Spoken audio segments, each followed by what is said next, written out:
The new ultimatum undercuts a US-brokered ceasefire agreement between Israel and Hamas that appears now to be hanging by a thread. Trump said Hamas should release the hostages now, warning that if they didn't, there would be hell to pay. His remarks come after Israel sought to alter the ceasefire agreement by extending the first phase by 50 days through Ramadan, in which it wants Hamas to release at least half of the remaining living and deceased hostages on the first day of that proposed extension, a proposal Hamas has rejected. Israel has since blocked all humanitarian aid into Gaza in an effort to pressure the group.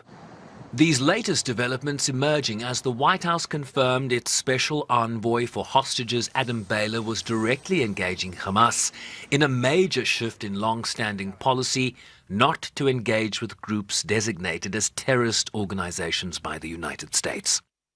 When it comes to the negotiations that you're referring to, first of all, the special envoy who's engaged in those negotiations does have the authority to talk to anyone. Israel was consulted on this matter. And look, dialogue and talking to people around the world to do what's in the best interest of the American people is something that the president has proven is what he believes is good faith effort to do what's right for the American people. Trump indicated in his post that he had just met with a group of released hostages at the White House, whose lives he said had been destroyed by Hamas, adding that his ultimatum was a last warning to the group.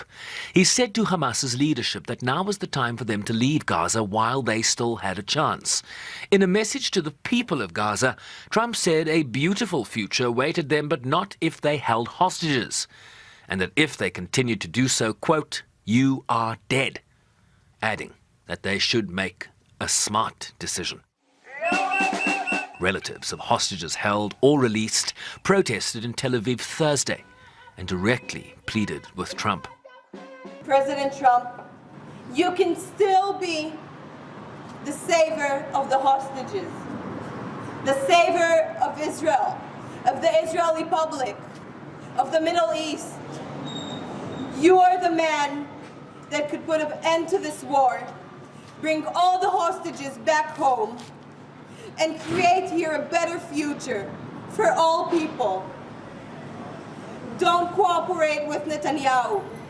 Don't be the one that abandons the hostages. 37 hostages were taken alive and murdered in captivity. Netanyahu is the one responsible for the death and murder of those 37 people. Among them, Itai, my cousin. He will forever be the one responsible for that. But you can be the one that saved the hostages that are still there. 59 hostages are still there. While in Gaza, Palestinians rejected the latest statements from Trump, urging him to be more neutral. I think Trump should have been a neutral party and stand between the Palestinians and the Israeli army, especially after the threats he made last night regarding handing over the hostages, or the people of the Gaza Strip will live in hell and death. Trump is the greatest president of the greatest country in the world. He should be a neutral party. His work should be to spread more peace between the Palestinian factions in the Israeli army by exchanging hostages between the two parties, and not by throwing threats, blame, and intimidation at the people of the Gaza Strip, who are suffering and living through the woes as a result of this war.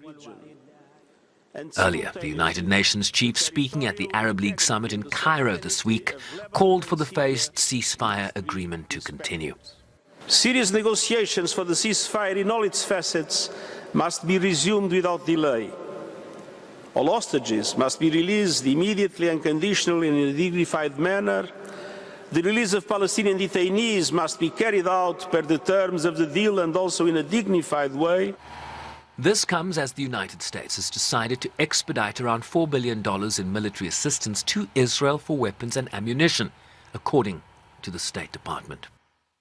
The Trump administration has approved nearly $12 billion in foreign military sales to Israel since taking office in January. The latest arms deliveries include 2,000-pound bombs and other munitions held back by the Biden administration. Sherman Ricebees, SABC News, New York.